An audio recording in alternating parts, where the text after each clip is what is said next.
na programa ay rated G. Ito ay pwede sa lahat ng manonood.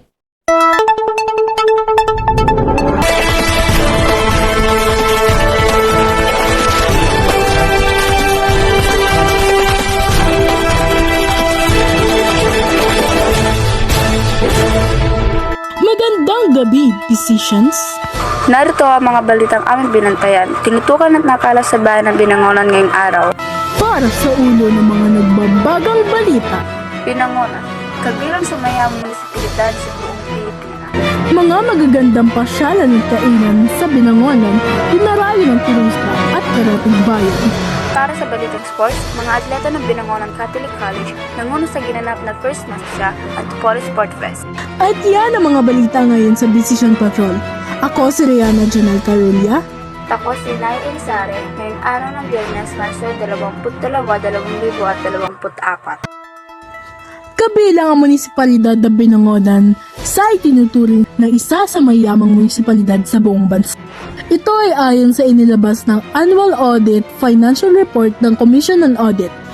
Para sa karagdagang detalye, narito ang ating Decision Patrol Correspondent Mary Luklukan. Tatlong magkakasunod na taon na panatili ng Binangonan ang mapabilang sa pinakamayamang munisipalidad sa buong bansa na naitala nitong assets na nasa 3.49 billion sa pagtatapos ng taong 2022. Ito ang isinasaad sa 258 pahina ng 2022 Audit Financial Report sa hanay ng mga local government units na ipinalabas ng Commission on Audit nito lang October 9, 2023. Matatandaan na noong taong 2020 ang Binangonan ay nasa ika-6 na pwesto na may 2.8 billion asset at napanatili nito sa ika-6 na pwesto noong 2021 na may 3.1 billion asset. Pagamat bumaba sa ika-8 na pwesto ang Binangonan sa kasalukuyang report na inilabas ng COA, tumaas naman ang asset nito sa 3.49 billion. Kabilang sa mayayamang munisipalidad na nasa top 10 sa inilabas na report ay ang Carmona, Cavite, 6.5 bilyong assets. Pangalawa ang Limay, Bataan, 5.79 billion. Silyon, Kaluyan, Tique, 3.82 billion. Kabugao, Ilocos Sur, 3.80 billion. Cainta, Rizal, 3.76 billion. Taytay, Rizal, 3.67 billion. Glaber, Siargao del Norte, 3.5 billion. Sa pangwalong pwesto ang Binangonan, Rizal na may 3.49 billion. Pangsyam ay ang Santa Maria, Ilocos Sur na may 3.26 billion asset. At ang huli ay Santa Cruz, Ilocos Sur na may 3.15 billion asset. Sa kasalukuyan, hindi pa muli naglalabas ang COA ng report para sa taong 2023 dahil sa Oktubre pa gaganapin ang kanilang taunang pagsusuri sa financial na asset ng ating mga lalawigan at munisipalidad sa bansa. Ako ang inyong Decision Patrol Correspondent Mary Catherine Luklukan, nag-uulat sa balik sa inyo. Para sa ating tampok na balita, bayan ng Binangonan dinarayo ng mga turista ang mga magagandang lugar at kainan. Nakipasyal at nakikain ang ating correspondent na si Ayn Reyes. Ang Binangonan ay isang lugar na magandang pasyalan. May tuturing ito ay binubuo ng 23 mainland at 17 islang barangay. Buhusayan nitong sumabay sa mga syudad o first-class municipalities. Ito rin ay may magandang destinasyon, masaganang kapaligiran at masarap na kainan. Narito ang ilan sa mga lugar na dinarayo ng mga turista sa bayan ng Binangonan. Unang bahan ng parokya ni Santa Ursula. Ito ay makikita sa gitnang bahagi ng bayan ng Binangonan.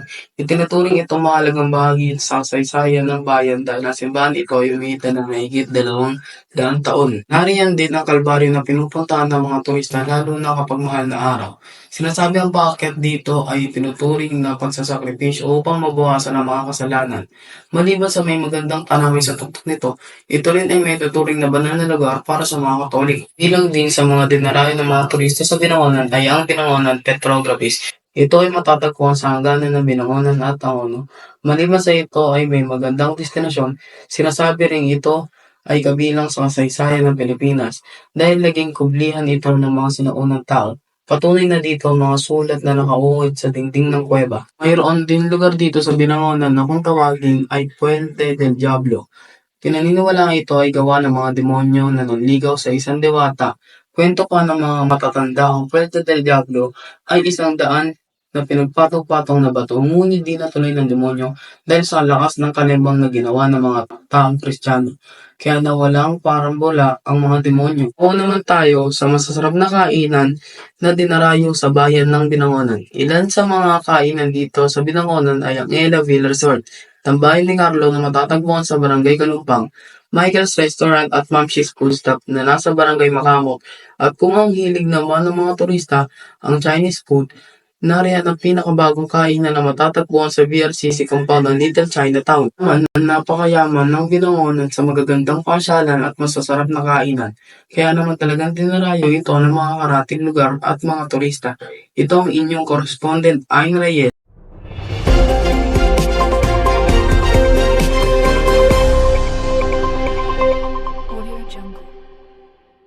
Magkatas a day, para tibay everyday. Mag-Bear Brand a day, para tibay everyday. Lunes hanggang Linggo, gatas iniinom ko. Iron, zinc at vitamin C, araw-araw matibay ako. Masigla akong pumasok, laging handang tumulong. Malakas ang loob, araw-araw matibay ako. Magkatas a day, para tibay everyday. Bear Brand powdered milk drink every day. Nestle, good food, good life.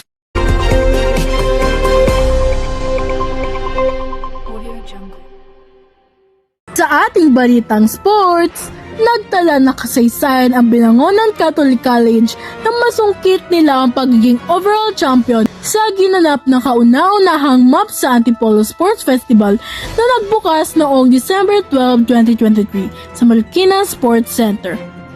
Para magbigay ng kabuuang ulat, narito ang ating Decision Patrol Sportscaster Yuwon Certeza. Nagtala na kasaysayan ng Binangonan Catholic College at ang halang silang overall champion sa ginanap na kauna ng Bapsat Hall Sports Festival na nagbukas noong December 12, 2023. Dinalunan ito ng 16 Catholic schools sa buong Rizal. Panauwing pandang din na nasabing festival sina Bishop Reverend Father Roberto Santos, our school director Reverend Father Neil Vincent M. Takbas, at MAPSA School Superintendent Reverend F.R. Glenn William Z. Relucio. Matapos ang ilang araw, natanggalian ng lakas at kakayahan ng bawat atleta ng kanya-kanyang paaralan, itinanghal ang Binangonan Catholic College na overall champion. Sa pagtatapos ng sabing sport festival na ginanap ang awarding noong Pebrero 8, 2024 sa Cainta Catholic College. Kabilang sa kanilang napalanunan ang e-game para sa Team College Department na makamit ng medalyang ginto sa volleyball boys and girls. Kapwa naman nasungkit ng College at Grade School Department ang medalyang ginto, samantalang pilak na medalya naman ang nakuha ng Junior High School Department at tansang medalya para sa Senior High School Department. Sa kategoryang basketball boys and girls, nasungkit ng College Department ang medalyang ginto. Naiuwi naman ng Elementary Department ang 3 medalyang pilak, samantalang 2 ginto at 1 pilak sa medalya naman para sa Junior High School Department at 3 ginto at 1 pilak para sa Senior High School Department para sa kategorya ng badminton. Tunay na hindi nagpagapi ang mga decision sa larangan ng palakasan. Ito ay nagpapatunay na hindi lamang sa larangan ng academic magaling ang mga decisions, kundi maging sa larangan ng sports at palakasan. Ito ang inyong sportcaster Yuwon Certeza nag-uulat. Balik sa inyo, Rihanna and Inay. At yan ang mga balitang aming nakalap at binantayan. Mula sa bulwagang pambalitaan ng Decision Patrol, ako si Inaya Irizarry.